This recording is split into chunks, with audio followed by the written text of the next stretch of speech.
ನನ್ನ ಲಾಸ್ಟ್ ವಿಡಿಯೋದಲ್ಲಿ toxic cinema ಯಾಕೆ ಡಿಲೇ ಆಯಿತು ಅಂತ ಎಕ್ಸ್ಪ್ಲೈನ್ ಮಾಡಿದ್ದೆ. ಆದ್ರೆ ಈಗ ಅಷ್ಟೊಂದು ದಿನಗಳ ಕಾದಾಟಕ್ಕೆ, ಅಷ್ಟೊಂದು ತಿಂಗಳುಗಳ ರೂಮರ್ಸ್, ಅಷ್ಟೊಂದು ಟ್ರೋಲ್ಗಳಿಗೆ ಕೊನೆಗೂ ಒಂದು ಫುಲ್ ಸ್ಟಾಪ್. ಯಾಕಂದ್ರೆ toxic cinema officially release date ಕೊನೆಗೂ ಅನೌನ್ಸ್ ಆಗಿದೆ.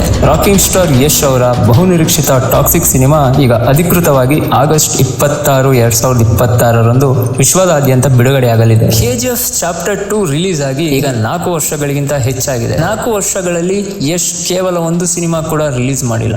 ಯಾಕಂದ್ರೆ ಈ ಬಾರಿ ಅವರು ಸಿನಿಮಾ ಮಾಡ್ತಿಲ್ಲ, ಒಂದು ಈವೆಂಟ್ ಕ್ರಿಯೇಟ್ ಮಾಡ್ತಿದ್ದಾರೆ. ಟಾಕ್ಸಿಕ್ ಅನ್ನೋದು ಕೇವಲ ಸಿನಿಮಾ ಅಲ್ಲ, ಇದು ಯಶ್ ಅವರ ನೆಕ್ಸ್ಟ್ ಲೆವೆಲ್ ಗ್ಯಾಂಬಲ್. ಮೊದಲು 2025, ಆಮೇಲೆ 2026 ಮಾರ್ಚ್, ನಂತರ ಜೂನ್. ಪ್ರತಿ ಬಾರಿ ಹೊಸ ಡೇಟ್, ಪ್ರತಿ ಬಾರಿ ಹೊಸ ರೂಮರ್. ಸೋಷಿಯಲ್ ಮೀಡಿಯಾದಲ್ಲಿ ಒಂದು ಪ್ರಶ್ನೆ ಮಾತ್ರ, ಟಾಕ್ಸಿಕ್ ನಿಜವಾಗಿಯೂ ಬರ್ತಾ ಇದೆಯಾ? ಆದ್ರೆ ಈಗ ಯಶ್ ಒಂದು ಪೋಸ್ಟರ್ ಮೂಲಕ ಎಲ್ಲರಿಗೂ ಉತ್ತರ ಕೊಟ್ಟಿದ್ದಾರೆ. ಆಗಸ್ಟ್ 26 ಅಂದ್ರೆ ಕೇವಲ ಒಂದು ರಿಲೀಸ್ ಡೇಟ್ ಅಲ್ಲ, ಇದು ಒಂದು complete box office strategy. Onam holiday, weekend advantage, PAN India release. ಅಂದ್ರೆ ಸೌತ್ ಮಾತ್ರ ಅಲ್ಲ, ನಾರ್ತ್, ಓವರ್ಸೀಸ್, ಗ್ಲೋಬಲ್ ಮಾರ್ಕೆಟ್ ಎಲ್ಲ ಕಡೆ ಒಂದೇ ಸಮಯದಲ್ಲಿ ಟಾಕ್ಸಿಕ್ ಸುನಾಮಿ ಶುರುವಾಗಲಿದೆ. ಟಾಕ್ಸಿಕ್ ಬಗ್ಗೆ ಜನರಿಗೆ ಇಷ್ಟೊಂದು ಕ್ರೇಜ್ ಯಾಕೆ? KGF ನಂತರ ಅವರು ಸುಲಭವಾಗಿ ಮತ್ತೊಂದು ಕಮರ್ಷಿಯಲ್ ಸಿನಿಮಾ ಮಾಡಬಹುದಿತ್ತು. ಆದ್ರೆ ಈಗ ಒಂದು ಡಾರ್ಕ್ ವರ್ಲ್ಡ್, ಒಂದು ಇಂಟರ್ನ್ಯಾಷನಲ್ ಸ್ಕೇಲ್, ಒಂದು ಕಂಪ್ಲೀಟ್ಲಿ ಡಿಫರೆಂಟ್ ಕ್ಯಾರೆಕ್ಟರ್, ಅದರ ಜೊತೆಗೆ ಗೀತು ಮೋಹನ್ ದಾಸ್ ತರಹದ ಡೈರೆಕ್ಟರ್. ಈ ಕಾಂಬಿನೇಷನ್ ಈಗಾಗಲೇ ಇಂಡಸ್ಟ್ರಿಯಲ್ಲಿ ದೊಡ್ಡ ಕುತೂಹಲ ಹುಟ್ಟಿಸಿದೆ. ಆದ್ರೆ ಈಗ ದೊಡ್ಡ ಪ್ರಶ್ನೆ,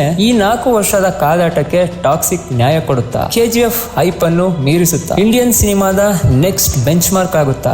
ಅಥವಾ ಎಕ್ಸ್ಪೆಕ್ಟೇಷನ್ ತುಂಬಾ ಹೆಚ್ಚಾಗಿದೆಯಾ? ಒಂದು ವಿಷಯ ಮಾತ್ರ ಪಕ್ಕ, 2026 ಅತ್ಯಂತ ನಿರೀಕ್ಷಿತ ಸಿನಿಮಾಗಳ ಲಿಸ್ಟ್ ನಲ್ಲಿ ಟಾಕ್ಸಿಕ್ ಟಾಪ್ ನಲ್ಲಿದೆ. ಇನ್ನು ಕೌಂಟ್ ಡೌನ್ ಶುರು, ಪೋಸ್ಟರ್ಸ್ ಬರ್ತವೆ, ಟೀಸರ್ ಬರುತ್ತೆ, ಟ್ರೈಲರ್ ಬರುತ್ತೆ. ಆಗಸ್ಟ್ 26 ಬಾಕ್ಸ್ ಆಫೀಸ್ಗೆ ಒಂದು ಹೊಸ ಮಾನ್ಸ್ಟರ್ ಎಂಟ್ರಿ ಕೊಡ್ತಾನೆ. KGF ಮೂಲಕ ಒಂದು ಸಾಮ್ರಾಜ್ಯ ಕಟ್ಟಿದ ವ್ಯಕ್ತಿ ಈಗ ಟಾಕ್ಸಿಕ್ ಮೂಲಕ ಮತ್ತೊಂದು ಹೊಸ ಜಗತ್ತನ್ನು ಕಟ್ಟಲು ಹೊರಟಿದ್ದಾರೆ. ಈ ಜಗತ್ತು ಹೇಗಿರಲಿದೆ, ಅದು ಬಾಕ್ಸ್ ಆಫೀಸ್ ನ ಎಷ್ಟು ಶೇಕ್ ಮಾಡಲಿದೆ, ಅದನ್ನು ನಾವು ಆಗಸ್ಟ್ 26 ನೋಡಲಿದ್ದೇವೆ. ಅಲ್ಲಿವರೆಗೆ ನಿಮ್ಮ ಎಕ್ಸೈಟ್ಮೆಂಟ್ ಎಷ್ಟು ಇದೆ ಅನ್ನೋದನ್ನ ಕಮೆಂಟ್ ನಲ್ಲಿ ತಿಳಿಸಿ. ಈ ವಿಡಿಯೋ ಇಷ್ಟವಾದರೆ ಲೈಕ್ ಮಾಡಿ, ಶೇರ್ ಮಾಡಿ, ಸಬ್ಸ್ಕ್ರೈಬ್ ಮಾಡೋದನ್ನ ಮರಿಬೇಡಿ. ಮತ್ತೊಂದು ಇಂಟ್ರೆಸ್ಟಿಂಗ್ ವಿಡಿಯೋ ಜೊತೆ ಮತ್ತೆ ಸಿಗೋಣ.